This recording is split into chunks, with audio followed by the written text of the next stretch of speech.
Very good morning to all of you. Class 9, subject Social Study, Economics.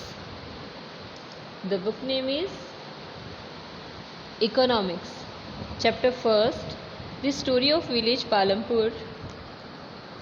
And the topic, Is there a way can grow more from the same land?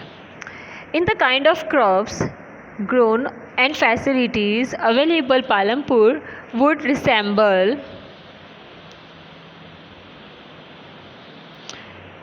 देखो क्या होता है ना कि हमें ये देखना है कि जो फील्ड रहता है, एक की जो ज़मीन होती है, एक की जो खेत रहता है जहाँ पे हम एग्रीकल्चर करें या कोई फार्मर करता है, तो वहाँ कोई और ऐसा ऑप्शन हो सकता है क्या कि कोई दूसरी क्रॉपिंग भी हो सकती है, जैसे एक हो गई तो उसके अलावा और भी कुछ हो सकता है क्या?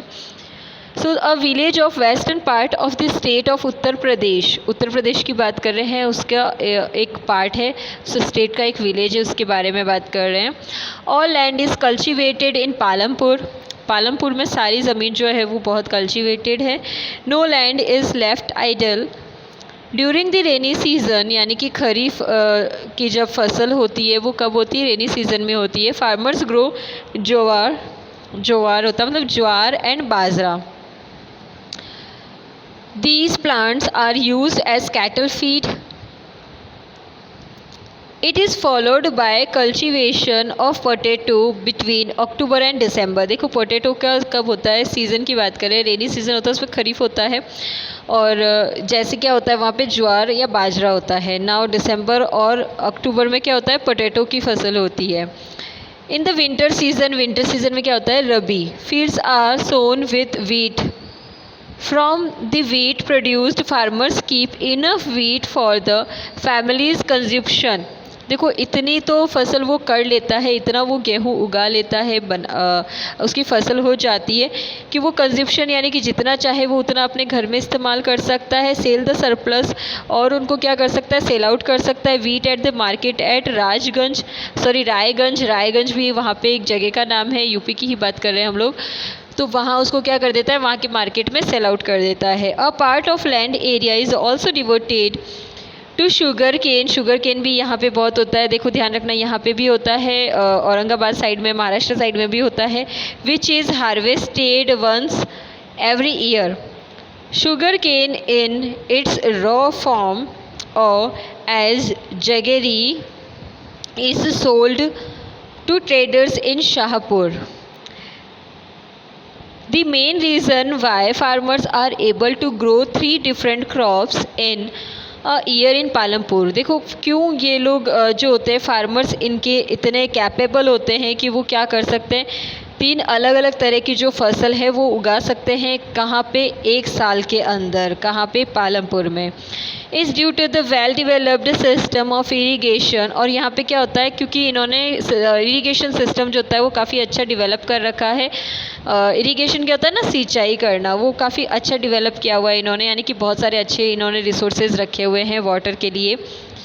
Electricity came early to Palampur में बहुत जल्दी इलेक्ट्रिसिटी आ जाती है. मैंने आपको बताया था this is just a imaginary village. ये एक सिर्फ एक फेरी टेल्स होता है, वैसा हमने एक इमेजिनेशन किया हुआ है पालमपुर का.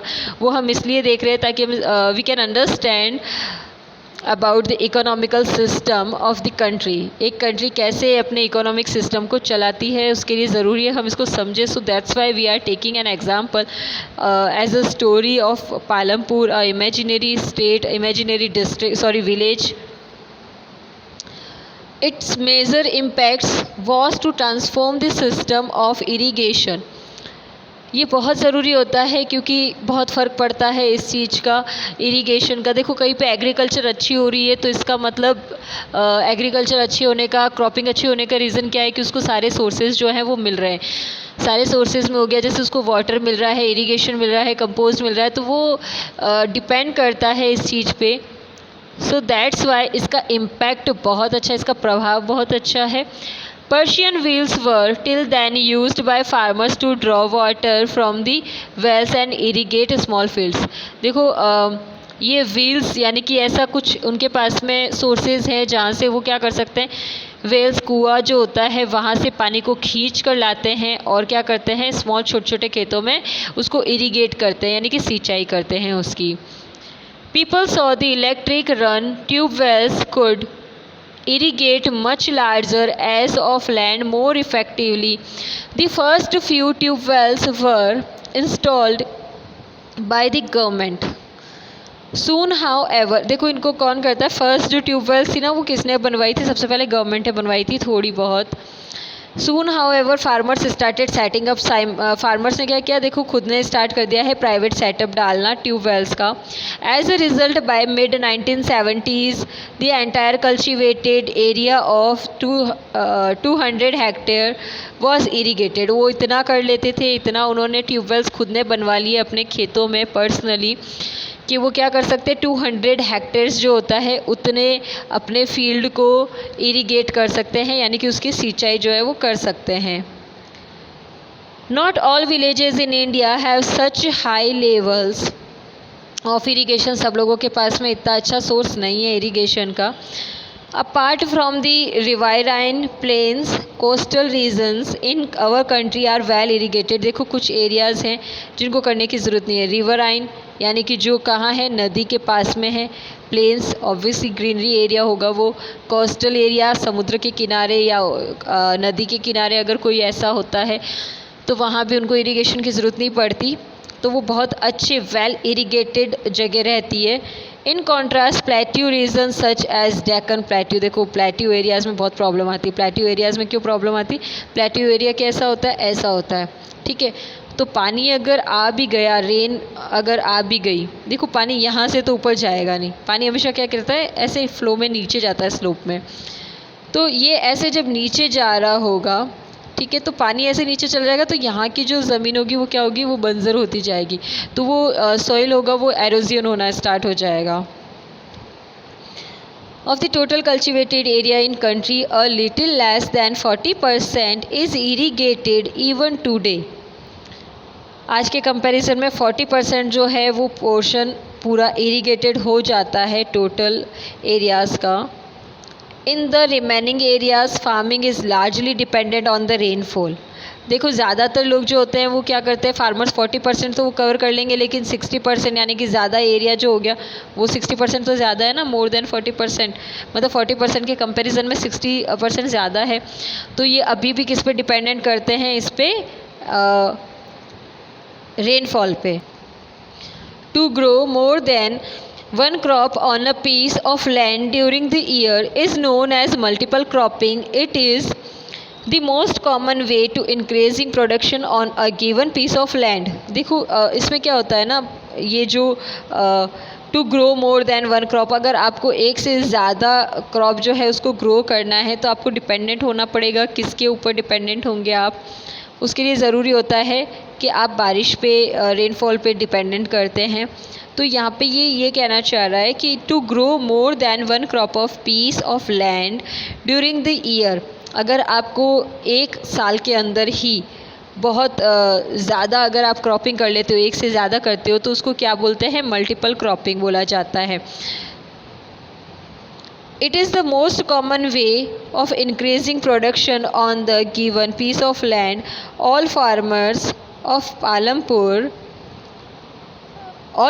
in Palampur grow at least two main crops. Main क्या करते हैं, ये टू मेन क्रॉप्स तो हैं, वो तो सभी ग्रो करते ही करते हैं, मतलब उसकी खेती तो करते ही करते हैं। These are growing potato as the third crop.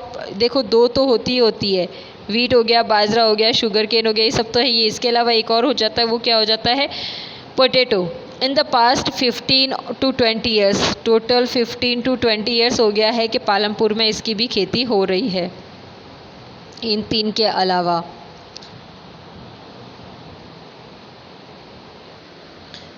Now is it important to increase the area under irrigation, Y?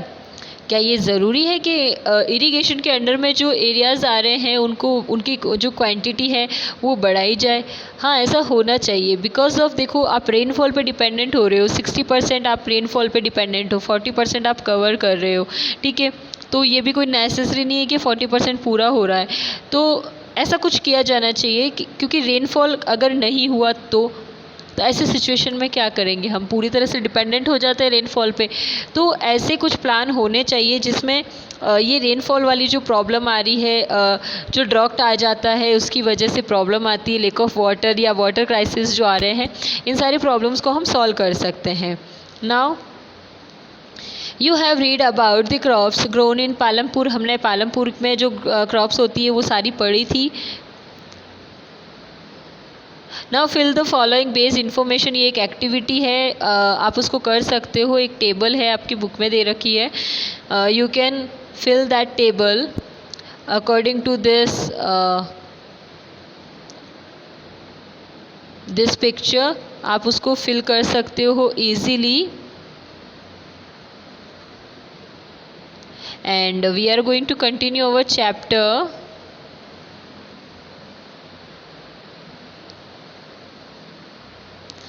Now yield is measured as crop produced on a given piece of land during a single season. Yield किसको बोला जाता है? Yield भी खेत को बोला जाता है, लेकिन यहाँ पे ये होता है कि गिवन पीस होता है, मतलब उसका जो एक सिंगल पीस होगा उस पर सिंगल क्रॉपिंग ही होती है, एक सीज़न के ऊपर बेस्ड होती है और उसी की खेती करते हैं, मल्टीपल नहीं करते हैं। Till the mid 1960s the seeds used to cultivation were traditional ones with relatively low yields. ये पहले ट्रेडिशनल होता था, डिपेंडेंट रहते थे वो, और ट्रेडिशनल ये चलता मतलब पहले अगर इसकी क्रॉपिंग की है, अगर वीट की है तो आगे भी वीट की ही करेंगे, ऐसा ही होता था। Traditional seeds needed less irrigation, और जनरली वो ऐसी यूज़ करते थे जिसके अंदर उनको क्या करना पड़ेगा, ज़्यादा उनको प्रॉब्लम नहीं आती है। ट्रेडिशनल सीड्स में ये होता है कि जिसमें इरिगेशन की ज़रूरत बहुत कम पड़ती है। फार्मर्स यूज्ड काउ डंग, क्या यूज़ करते हैं वो? काउ डंग यूज़ करते हैं, जिसको गोबर बोला जाता है, and other natural manure as fertiliser. देखो अदर नेचुरल मैन्योर भी यही होता है, वो यूज़ कर सकते हैं। जैसे जो लीव्स होती है प्लांट्स की उसको भी यूज़ करते हैं, उससे भी क्या बना देते हैं, फर्टिलाइज़र बना देते हैं। All these were readily available with the farmers who did not have to buy them. अगर उनके पास में ये फर्टिलाइज़र्स ख़रीदने के अगर वो पैसे नहीं होते हैं, वो इतना अफोर्ड नहीं कर पाते हैं, तो वो क्या करते हैं, ऐसा इजीली उनको अवेलेबल हो जाते हैं, ऐसे फर्टिलाइज़र्स वो यूज़ कर लेते हैं सॉइल को कंपोस्ट करने के लिए, फर्टिलाइज करने के लिए। The green revolution in 1960 introduced the Indian farmers to cultivation of wheat and rice using high yielding varieties of seeds। देखो 1960 में क्या हुआ था, ग्रीन रेवोल्यूशन हुआ था। उसने, ग्रीन रेवोल्यूशन का मतलब है हरित क्रांति, जिसको हिंदी में बोला जाता है। ये इसलिए हुआ था ताकि जो एग्रीकल्चर शुरू से चला आ रहा है उसमें कुछ चेंजेस किए जाने चाहिए। इसमें डेयरी प्रोडक्ट्स को भी इंक्लूड किया गया है, एनिमल्स को इंक्लूड किया गया है, मतलब ऐसा कुछ किया जाना चाहिए, कुछ ऐसी टेक्निक्स यूज़ होनी चाहिए, कुछ ऐसा अरेंज किया जाना चाहिए जिससे फसल ज़्यादा से ज़्यादा हो, किसानों को ज़्यादा बेनिफिट हो, डेयरी प्रोडक्ट्स में भी क्या हो, ज़्यादा ग्रोथ होनी चाहिए। Now compared to the traditional seeds, the high yielding varieties HYV से रिप्रेजेंट करते हैं। Seeds promise to produce much greater amounts of grain on a single plant. जो मैंने आपको भी बताया था कि एक के अंदर ही ज़्यादा से ज़्यादा खेती की जा सके, ऐसा कुछ होना चाहिए। As a result the same piece of land how would now produce far larger quantities of food grains than was possible earlier. High yield variety seeds, however, needed plenty of water and also chemical fertilizers and pesticides to produce best result. देखो ऐसा होना चाहिए कि ऐसे fertilizers बने चाहिए, अगर chemical हैं तो भी ठीक है, और उनको पेस्टिसाइड्स यानी कि जानवरों से बचाने के लिए जो उसको कीड़े लग जाते हैं, उसको बहुत सारे वाम या जम्स लग जाते हैं, ये सारे जो प्रॉब्लम्स उनको होती है, जिससे कि क्या होता है फसल ख़राब हो जाती है, नष्ट हो जाती है, डिस्ट्रॉय हो जाती है। इससे बचाने के लिए पेस्टिसाइड्स जो होता है, कुछ ऐसे केमिकल्स जो होते हैं उसको स्प्रे किया जाता है, जिससे फसल को नुकसान नहीं पहुंचना चाहिए और वो क्या बच सके, उस सड़ने से बच जाए, उसको कीड़े लगने से वो बच जाए। तो ऐसा कुछ करना चाहिए जिसका रिज़ल्ट बहुत अच्छा जाए। Higher yields were possible only from a combination of higher yields, variety seeds, irrigation, chemical fertilisers and pesticides. ऐसा इन सब का डेवलपमेंट होना चाहिए, इन सब का ज़्यादा से ज़्यादा इन्वेंशन किया जाना चाहिए, अच्छा रिज़ल्ट जो दे सके वो। So these all are about the Palampur story village. जो हमने स्टोरी पढ़ी है, स्टोरी ऑफ विलेज पालमपुर के बारे में। एंड मॉडर्न फार्मिंग मेथड्स, ये पूरा दे रखा है इस पिक्चर के अंदर। We will continue this in the next video. Till then, take care of yourself. Thank you for the watching.